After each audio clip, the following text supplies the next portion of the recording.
আসসালামু আলাইকুম রহমতুল্লাহি ওবারাকাতুহু। আওয়ামী লীগ তো নিষিদ্ধ হলো, এখন বিএনপি এবং আওয়ামী লীগের প্রতিক্রিয়া আসলে কেমন হবে? প্রথমে আসলে বিএনপির প্রতিক্রিয়া আসলে কি হবে সেটা আলোচনা করব এবং পরবর্তীতে আওয়ামী লীগের প্রতিক্রিয়া আসলে কি হবে সেটা আলোচনা করব। এখন আসি বিএনপির প্রতিক্রিয়া আসলে কি হবে। 5 আগস্টের পর এই জুলাই অভ্যুত্থানে নেতৃত্ব দেওয়া যেসব ছাত্ররা, বিশেষ করে আসিফ, নাহিদ, হাসানাত আবদুল্লাহরা যেই সব দাবি দাওয়াগুলো করেছেন, বিএনপি যেই সব দাবিগুলোর সাথে একমত ছিল না, এরকম কোনো দাবি কিন্তু ইউনূস সরকার আসলে কার্যকর করেনি।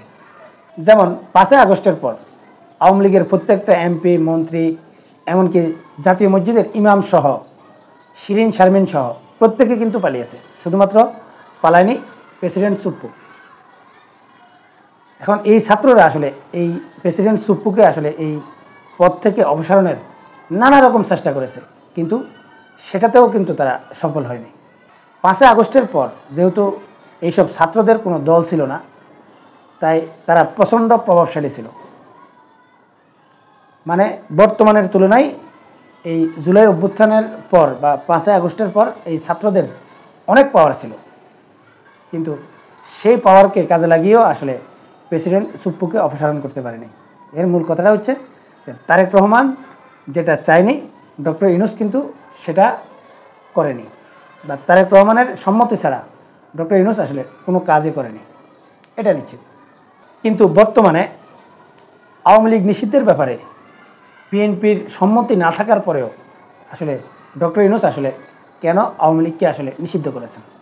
যদিও এই নিষিদ্ধটা আসলে স্থায়ী নিষিদ্ধ না, মানে আওয়ামী লীগের বিচার যতদিন হবে না ততদিন পর্যন্ত আওয়ামী লীগের প্রত্যেকটা রাজনৈতিক কার্যক্রম বন্ধ থাকবে।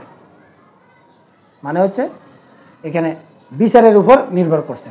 এখন আওয়ামী লীগের নেতাকর্মীদের বিচার সম্পন্ন হলে আওয়ামী লীগ রাজনীতি করতে পারবে, তাই এই নিষিদ্ধ আসলে স্থায়ী কোনো নিষিদ্ধ না। কিন্তু 5 আগস্টের পর থেকে এই ছাত্ররা এই বিএনপির চাওয়ার বাইরে যতগুলো দাবি করেছে, কোনো দাবি আসলে ইউনূস সরকার কার্যকর করেনি। কিন্তু এখন বিএনপির সম্মতি না থাকার সত্ত্বেও আসলে কেন এই দাবিটা কার্যকর করা হলো, প্রথমে সেটা আমাদের একটু বিশ্লেষণ করা দরকার। অনেকেই মনে করতে পারেন যে ডক্টর ইউনূস তারেক রহমানের সাথে পরামর্শ ছাড়া কোনো কাজ করে কিনা। আমি ব্যক্তিগতভাবে মনে করি তারেক রহমানের সাথে পরামর্শ ছাড়া ডক্টর ইউনূস কোনো কাজ করে না। এমনকি তারেক রহমান এই যে এনসিপির যেসব নেতারা রয়েছে, সরকারের যেসব উপদেষ্টারা রয়েছে, এমনকি এই জামাত বলেন বা অন্যান্য যে দলগুলো রয়েছে, প্রত্যেকটা দলের নেতাদের সাথে আসলে তারেক রহমান যে ফোনে কথা বলে না, এটা কিন্তু আপনি ভাবতে পারবেন না। কারণ আমি মনে করি তারেক রহমান প্রত্যেকটা দলের মূল নেতাদের সাথে আসলে তার যোগাযোগ অবশ্যই রাখেন এবং তাদের সাথে সবসময় আসলে সব বিষয়ে আসলে পরামর্শও করেন। এটা আমি নিশ্চিতভাবে মনে করি, কারণ বর্তমানে বাংলাদেশের সবচাইতে বড় দল বিএনপি এবং শক্তিশালী দলও বিএনপি, এবং এই বিএনপির মূল কথাটা হচ্ছে তারেক রহমান কি বলে সেটা। এই যে বিএনপির যেসব নেতারা আসলে বিভিন্ন রকম বক্তব্য দেয়, এটা আসলে বিএনপির বক্তব্য না। বিএনপির মূল বক্তব্য হচ্ছে তারেক রহমান কি চায় এবং তিনি কি পরামর্শ দেন, সেটাই হচ্ছে মূল কথা। তাই আমি যেটা মনে করছি যে ডক্টর ইউনূস তারেক রহমানের সাথে পরামর্শ না করে আসলে এই সিদ্ধান্ত দেয়নি, এটা নিশ্চিত। এখন এই সিদ্ধান্তটা আসলে তারেক রহমানের সম্মতিতে যদি হয়ে থাকে, তাহলে এই বিএনপি যে আসলে উপর দিয়ে বলছে যে আমরা কোনো দলের নিষিদ্ধের ব্যাপারে একমত নই বা কোনো দলকে নিষিদ্ধ করার আমরা কে, এই জাতীয় যে বক্তব্যগুলো দিচ্ছে, এগুলো হচ্ছে আসলে বিএনপি এই আওয়ামী লীগ নিষিদ্ধের দায়টা আসলে নিজেদের কাঁধে নিতে চায় না, কিন্তু মনে মনে আওয়ামী লীগ নিষিদ্ধ হোক এটা বিএনপিও চায়। এমনকি আপনারা দেখবেন যে আগামীতে যদি বিএনপি সরকার গঠন করে, ঠিক এই আইনটা সবচাইতে বেশি কাজে লাগানোর চেষ্টা করবে বিএনপি, এটা নিশ্চিতভাবে ধরে রাখতে পারেন। এছাড়াও আপনারা যদি একটু লক্ষ্য করেন, 5 আগস্টের পর এই আওয়ামী লীগ যদিও নিষিদ্ধ না হয়, কিন্তু আওয়ামী লীগের কোনো নেতাকর্মীদেরকে কি আসলে রাস্তায় তাদের একটা মিছিল করতে দেওয়া হয়েছে বা তাদেরকে কোনো রাজনৈতিক কর্মসূচি পালন করতে দিয়েছে? এখন যদি আপনারা একটু বিচার বিশ্লেষণ করেন, তাহলে নিশ্চিতভাবে এটা বুঝতে পারবেন যে এই যে আওয়ামী লীগকে বাধা প্রদান করা হয়েছে রাজনৈতিক কর্মসূচিগুলো পালন করতে, সবচাইতে বড় ভূমিকা পালন করেছে বিএনপির নেতাকর্মীরা। মানে বাংলাদেশে প্রত্যেকটা অঞ্চলে বিএনপির সাংগঠনিক শক্তি রয়েছে এবং এই শক্তির কারণে আসলে আওয়ামী লীগ কিন্তু রাস্তায় কিন্তু তাদের রাজনৈতিক কার্যক্রমগুলো পরিচালনা করতে পারে না এবং এটাকে শক্ত হাতে কিন্তু বিএনপির নেতাকর্মীরা কিন্তু বাধা দিচ্ছে। কিন্তু মুখে বলছে যে আমরা কোনো রাজনৈতিক দলকে নিষিদ্ধ করারকে বা তাদেরকে কোনো রাজনৈতিক কর্মসূচি পালন করতে বাধা দেওয়ারকে, এটা হচ্ছে রাজনৈতিক বক্তব্য। কিন্তু বাস্তবতা এবং রাজনৈতিক বক্তব্য কিন্তু সম্পূর্ণ আলাদা। এটা আপনারা একটু ঠান্ডা মাথায় চিন্তা করলে বুঝতে পারবেন। এখন অনেকে আমার এই বক্তব্যের সাথে একমত নাও হতে পারেন। তাদের উদ্দেশ্যে বলছি, যখন জাতীয় নির্বাচনের আগে স্থানীয় নির্বাচনের ব্যাপারটা আসলো, তখন বিএনপি বক্তব্য দিয়েছে কি, আমরা এটা হতে দেব না। মানে জাতীয় নির্বাচনের আগে স্থানীয় নির্বাচন আমরা চাই না, এই জাতীয় বক্তব্য কিন্তু বিএনপি দেয়নি। বিএনপি বক্তব্য দিয়েছে আমরা এটা হতে দেব না, মানে প্রতিহত করবে। যদি সত্যিকার অর্থে এই বিএনপি যদি এরকম বক্তব্য দিত যে আওয়ামী লীগকে নিষিদ্ধ করতে আমরা দেব না বা কোনো রাজনৈতিক দলকে এই সরকার নিষিদ্ধ করা তাদের বৈধতা নেই এবং এটা আমরা বড় দল হিসেবে আমরা এটা হতে দেব না, এরকম যদি বক্তব্য দিত, তাহলে আপনারা এটা বুঝতে পারতেন যে এখানে বিএনপির সম্মতি নেই।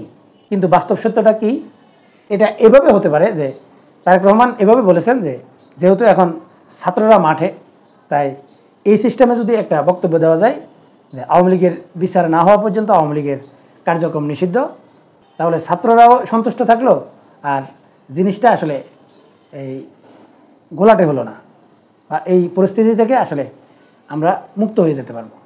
এমনকি যেহেতু আওয়ামী লীগকে এমনিতেই রাস্তায় নামতে দিচ্ছে না বা তাদেরকে কোনো মিছিল মিটিং করতে দিচ্ছে না, রাজনৈতিক কর্মসূচিগুলো পালন করতে দিচ্ছে না, এবং কি আপনারা দেখেছেন যে বিএনপির অনেক নেতাকর্মী আসলে এই জাতীয় কাজে বাধাও দিচ্ছে।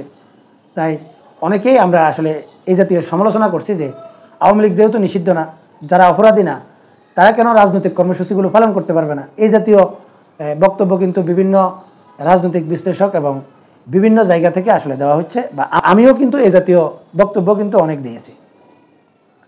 এখন যেহেতু আওয়ামী লীগের বিচার না হওয়া পর্যন্ত তাদের রাজনৈতিক কর্মসূচিগুলো পালন করা নিষিদ্ধ করা হয়েছে, তাই এই জাতীয় বক্তব্য এখন আর আমরা দিতে পারবো না বা বলতে পারবো না যে এই আওয়ামী লীগ মিছিল মিটিং করছে আপনারা কেন এটাকে অ্যারেস্ট করবেন। মানে এখন আওয়ামী লীগকে এই রাজনৈতিক কর্মসূচি করতে বাধা দেওয়াকে আসলে বৈধ করা হলো, মানে এটাকে এখন আর অবৈধ বলা যাচ্ছে না, এটাকে বৈধ হিসাবে উপস্থাপন করা হলো।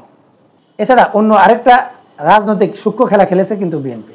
যেমন এই যে বিএনপি যে বক্তব্যটা দিয়েছে আওয়ামী লীগ নিষিদ্ধের ব্যাপারে তারা সম্মত না, এর কারণে আওয়ামী লীগের নেতাকর্মীরা আসলে বিএনপির প্রতি একটু সফট থাকবে বা বিএনপির প্রতি তাদের একটা সহানুভূতি থাকবে এবং আগামী নির্বাচনে আওয়ামী লীগের যারা সমর্থক রয়েছে তাদের ভোটটা যাতে বিএনপি পায়, সেই রাজনৈতিক বক্তব্যগুলো কিন্তু কৌশলে দিয়ে গিয়েছে আসলে বিএনপি। এখানে বিএনপি সূক্ষ্মভাবে আসলে রাজনীতির একটা দারুণ খেলা খেলেছে, মানে আওয়ামী লীগের ভোট যাতে বিএনপির পক্ষে যায়, এই কৌশলে, এটা রাজনীতির কৌশল হিসেবে আমি মনে করি। এখন এই কৌশল বাস্তবায়ন করতে আসলে সবসময় টকশোতে একটা বক্তব্যই দিয়ে আসবে যে আমরা আওয়ামী লীগকে নিষিদ্ধ করার পক্ষে না, এবং এই রায়ের বিপক্ষে তারা নানা রকম বক্তব্য দিবে। এই বক্তব্যগুলো সম্পূর্ণরূপে রাজনৈতিক বক্তব্য হবে, মানে অন্তরের বক্তব্য হবে না, এটা আওয়ামী লীগের জনসমর্থন তাদেরকে দিকে টানার একটা কৌশল মাত্র। এবং বিএনপি এই জাতীয় প্রতিক্রিয়াই সবসময় দেখাবে একেবারে নির্বাচনের আগ পর্যন্ত। এখন আসি আসলে আওয়ামী লীগের প্রতিক্রিয়াটা আসলে কি হবে। যেহেতু আওয়ামী লীগের বিচার না হওয়া পর্যন্ত আওয়ামী লীগের প্রত্যেকটা রাজনৈতিক কর্মসূচি এখন নিষিদ্ধ, তাই অতীতের মতো আওয়ামী লীগ নেতাকর্মীরা এখন আর রাস্তায় আন্দোলন সংগ্রাম করতে অবশ্যই দুইবার চিন্তা করবে যে এখন তাদেরকে অ্যারেস্ট করা বা তাদেরকে জেলে নিয়ে যাওয়া এটা কিন্তু এখন বৈধ হয়ে গেল। তাই আওয়ামী লীগ যেভাবে অতীতে তারা রাজনীতির মাঠটাকে স্বাভাবিক করতে বা তারা মাঠ দখল করতে যেভাবে আস্তে আস্তে স্বাভাবিক হওয়ার চেষ্টা করেছে, এমনকি তারা ছোট ছোট মিছিলগুলোকে আস্তে আস্তে বড় করার চেষ্টা করেছে, তারা আপাতত এই কাজ করবে না বা করতে পারবে না, বা এটা করতে তারা অনেকটাই আসলে হয়রানির শিকার হবে। এছাড়া বর্তমানে বাংলাদেশে যে আওয়ামী লীগের সমর্থক রয়েছে বা বাংলাদেশে যে কোটি কোটি আওয়ামী লীগের নেতাকর্মী রয়েছে, এই নেতাকর্মীদেরকে একতাবদ্ধ করে আন্দোলন করার যে নেতৃত্ব বাংলাদেশে দরকার, সেই নেতৃত্ব এখন পর্যন্ত আওয়ামী লীগ কিন্তু বের করতে পারেনি। তাই আপাতত আওয়ামী লীগ কিছুটা হলেও আসলে এই রায়ের ফলে অনেকটাই ব্যাকফুটে চলে গেছে বলে আমি মনে করি। কিন্তু আওয়ামী লীগ কিন্তু এই যেহেতু সরাসরি তারা এখন আর কোনো আন্দোলন করতে পারবে না, তাই আমি মনে করি তারা গোপনে বাংলাদেশে অস্থিতিশীল পরিবেশ তৈরি করার চেষ্টা করবে। এমনকি তারা যেভাবে বিগত সময়ে আন্তর্জাতিক লবিস্ট নিয়োগ করেছে বা এটার পিছনে যেরকম তারা অর্থ খরচ করেছে, এখন তারা সেদিকে হাঁটবে এবং ইউনূস সরকারের উপর এই নিষেধাজ্ঞার বিরুদ্ধে আসলে চাপ প্রয়োগ করার চেষ্টা করবে। এখন এই চাপগুলো আসলে ডক্টর ইউনূস কীভাবে হ্যান্ডেল করে সেটা সময় বলে দেবে। কিন্তু আওয়ামী লীগ আপাতত এই আন্তর্জাতিকভাবে তারা লবিস্ট নিয়োগের মাধ্যমে তারা চাপ প্রয়োগ করার চেষ্টা করবে ইউনূস সরকারের বিরুদ্ধে। এবং তারা কিন্তু আসলে বিতর্কতভাবে তারা এখন একটা ঐক্যবদ্ধ হওয়ার চেষ্টা করবে। বিগত আওয়ামী লীগের সময় জামাত যেভাবে আসলে গোপনে তাদের সংগঠন পরিচালনা করেছে সেভাবে। এখন প্রশ্ন হচ্ছে যে আওয়ামী লীগ আসলে সেটাতে কতটা সফল হবে। জামাত যেই সফলতা দেখিয়েছে যে তারা নিষিদ্ধ হওয়ার পর তারা গোপনে তাদের সাংগঠনিক কার্যক্রম করে তারা 3 থেকে 4 গুণ শক্তিমত্তা নিয়ে আসলে তারা ফিরে এসেছে। এখন আওয়ামী লীগ আসলে গোপনে তাদের সংগঠনকে কতটা চাঙ্গা করতে পারে এবং তারা কতটা একতাবদ্ধ হয়ে তারা হঠাৎ কৌশলে বিস্ফোরিত হতে পারে, সেটাও আসলে সময় বলে দেবে।